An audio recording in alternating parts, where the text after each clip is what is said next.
How to make $1,000 a day in wholesaling real estate. What is up, guys? Zach in here. Rick in here. And in today's video, we're going to share exactly how to make $1,000 a day or $30,000 in 30 days. I know it's catchy, 30K in 30 days, but what we're going to do is really share exactly the methods, the tips, the tricks, and the exact system you need to know so you can make as much money as possible in your wholesaling real estate business. Before we get into it, do us a big favor, make sure you hit that like button and subscribe, and let's talk about it, right? $1,000 a day really comes out to $365,000 every single year. And really what we've seen of people that run a business that has $365,000 a year or more, they really have a lot of key systems in place that's going to help you out for the best success possible. So listen, 365K, in order to achieve it, you just got to break it down into simplistic goals. The reality is if you do 30K a month on average, that'll get you around 360K. I know we'll find another $5,000 in there. So you want to target at $30,000 per month. Before you think, oh my God, that's a lot of money, it's overwhelming. It's not. It really breaks down to 2 or 3 deals a month. Either 3 deals at 10K a pop, or you can get 2 deals at 15. It'll always be some sort of combo of the two. So you might go over 30 grand one month, you might go below it.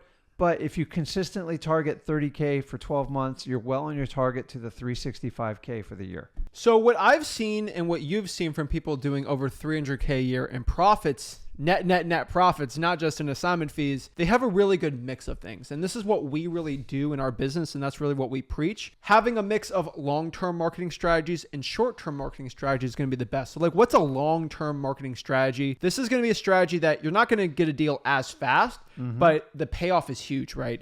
You really think about it, these are probates, reverse drawing for dollars, even direct mail. Those are really long-term things, even like probate letters for real estate and for just probate. But honestly, what I've seen is the long-term is good.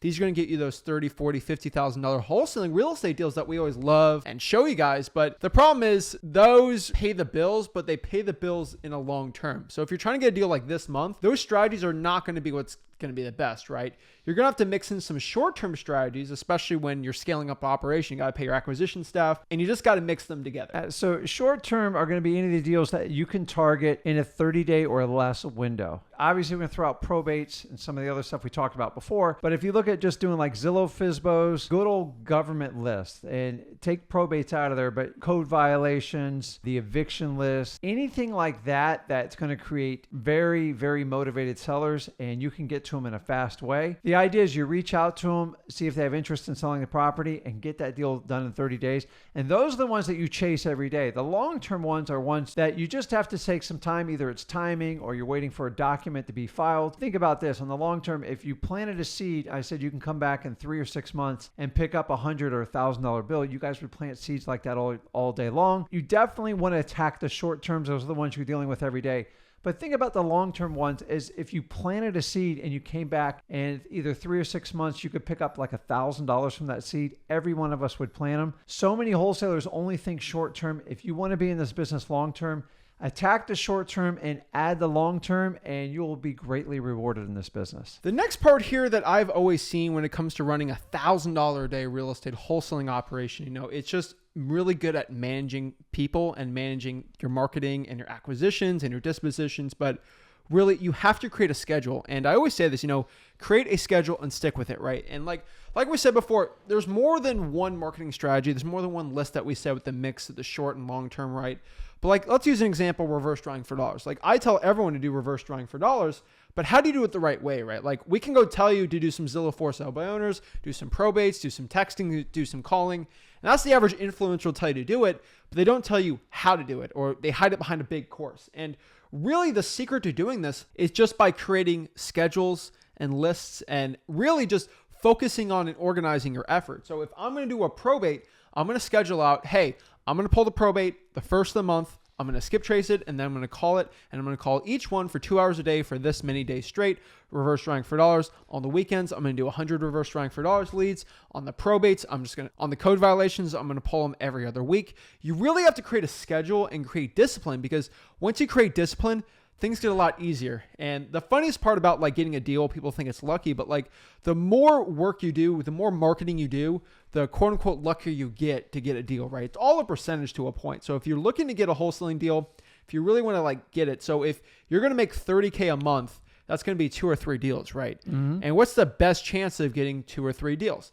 You got to keep marketing. So if I know on average it's going to take 400 Drying for Dollars leads to get a deal, I know if I want to get 2 or 3 deals, I'm going to have to do 800, even 1,000 Drying for Dollars leads in a month.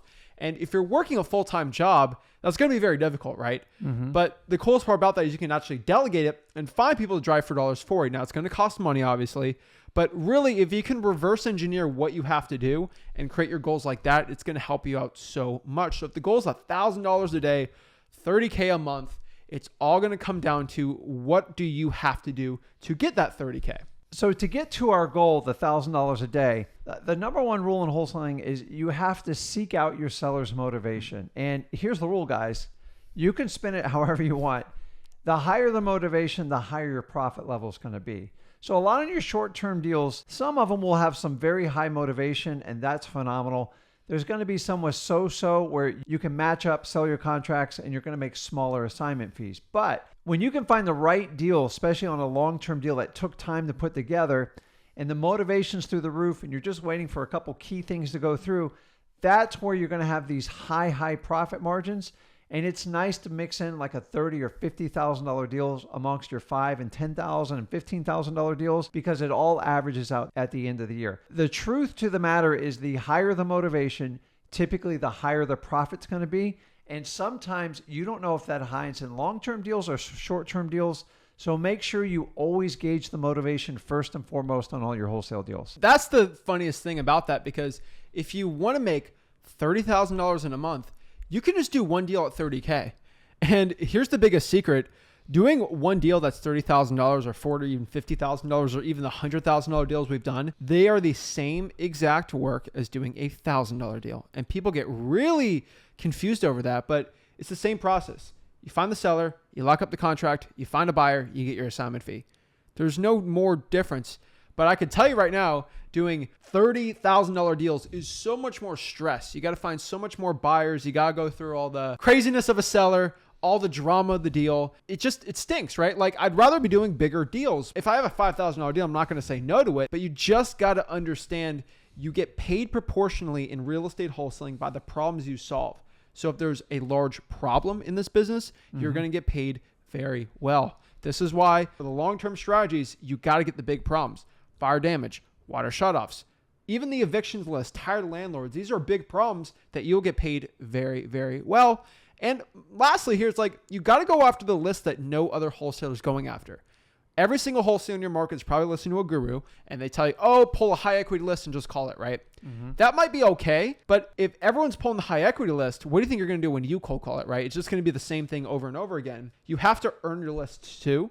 So if you want to make a ton of money, earn the list, drive for dollars, get a code violation, get the government type list, get the probates.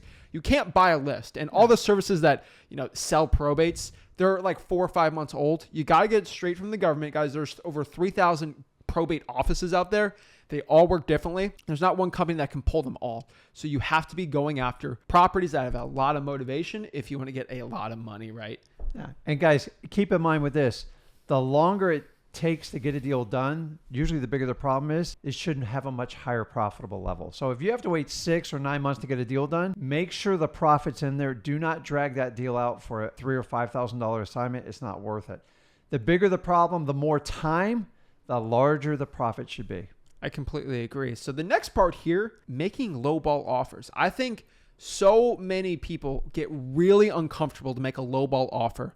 And the honest truth is you have to get comfortable with a lowball offer, because the more lowball offers you make, and if you know how to say them the right way, again, at our free real estate course, freewholesaling.com, everyone should go to freewholesaling.com and learn how to do it. But I could tell you straight up right now, you are probably not lowballing enough. And if you are not lowballing enough, you're doing yourself a disservice, because you are losing out on tens of thousands of dollars every single month by not lowballing off. Guys, you do not know, right? Like, I'm looking at you right now. You do not know what the lowest price your seller is willing to do. Yeah. You don't. And guys, keep in mind, if you spend more time in that uncomfortable position with your seller, when you're done with that transaction, it's so much easier with your cash buyers. You're going to spend time on one side or the other. The problem is if you get the wrong price up front, you're going to spend so much time with the cash buyers rejecting you. And then you're going to have to go back and have a more uncomfortable conversation with the seller. Guys, go for no. You'll get the best price. You'll get to the bottom line. And then you can much easily sell your contracts when it comes time to sell them off. And last but not least, especially in this current market we are right now in, you're going to have to go ham. You're going to have to go hard on finding buyers, guys. Buyers are going to be way more valuable than sellers in this current market, and you have to just go after the buyers. Finding cash buyers is going to help you so much because the more buyers you have, the more money on the assignment fee you're going to make. So there's two parts to the equation for wholesaling real estate, right? It's the price you get it under contract, and it's the cash buyer, how much they're willing to pay. And of course, you want the best of both worlds, but a lot of wholesalers, even now, they'll find a deal, a smoking deal, and then they'll just go to a cash buyer, and the first cash buyer that wants to buy it, they'll just sell it to them instantly, where really, you have to be going after more buyers and finding more buyers. And hey, if you're struggling right now with cash buyers and that's like your biggest issue, and this is the biggest bottleneck for your success in wholesaling real estate, maybe you should do some reverse wholesaling, right? Find the cash buyer first, find their criteria, go to that area, get a property locked up, and then you have the buyer already set for you. That might be good too, because if you have multiple buyers, you can make a little bidding war and it'll do the best chance for your success in wholesaling real estate. So many people really get stressed out over this, and really cash buyers in the age of the internet is so much easier than it used to be like 20 years ago, right? And even 20 years ago, it was sort of easier to do if you knew what you're doing. So like there's really two criterias of cash buyers that we have personally found. Really, the best place to find your cash buyers is in places you already know about. So number one, like go find your local auctions. If you haven't done it at this point, just Google real estate auctions. There's usually one dominant company. They usually have a long track record, and they usually do these sales on Saturday. And what happens is, I don't know, 50 or 100 cash buyers show up and only one wins. So they're all pre-vetted. They're all ready to go. Do not take a picture of the list at the auctioneer's desk because that'll get you banned. But go around, get business cards, and collect as many cash buyers. Cash buyers, they want to find people like us. So you're doing everybody a service. Just respect the auctioneer and make sure you go to that. The second one that's sitting right on your nose is go to your title companies. They know of every cash buyer in your town. And remember, there's more than one title company. So make sure you take time to get a relationship with other title companies. Maybe you got to do a deal outside your title company, which is rare, but title companies have access. They know who's doing all the cash deals, and it works really well. The last one is just pulling up the cash sales, okay? Now, number one, you can pull it up in any type of your list services. ListREI.com is a great example. Go to realtors. You can go to realtors and pull up all the cash buyer's agent in the area that you're farming. Ask for the last 6 months. I wouldn't even ask for the last year because you need much better data in today's type of market. Guys, these three strategies are like right on your nose. They don't cost you a dime for the most part.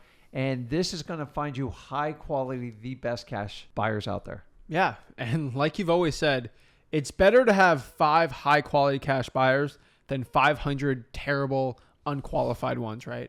And in today's age where everyone's an internet millionaire, show me the proof of funds. Show me the money, right? Yeah. And a lot of people don't do that. Now, those are the best criterias. There are other ones that are good, but not the best, right? Cold calling the 4 rents are always great and good, but it's a lot more repetitive and harder than just going to auctions and having 5 or 10 good cash buyers that legit ready to go that have bought in properties.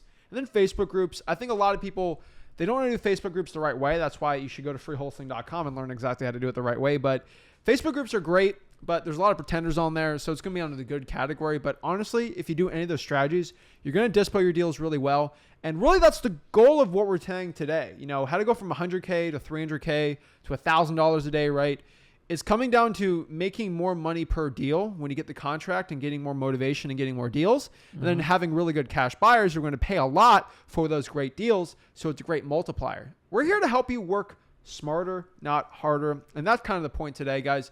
If you want to learn exactly how to start wholesaling real estate absolutely for free, just go to freewholesaling.com. Every single time you join it, every time you like this video, another guru cries. So please do it. And this is Zach signing out. Rick signing out. Make sure you smash that like button and subscribe, and we'll see you guys soon. See you guys. Thanks.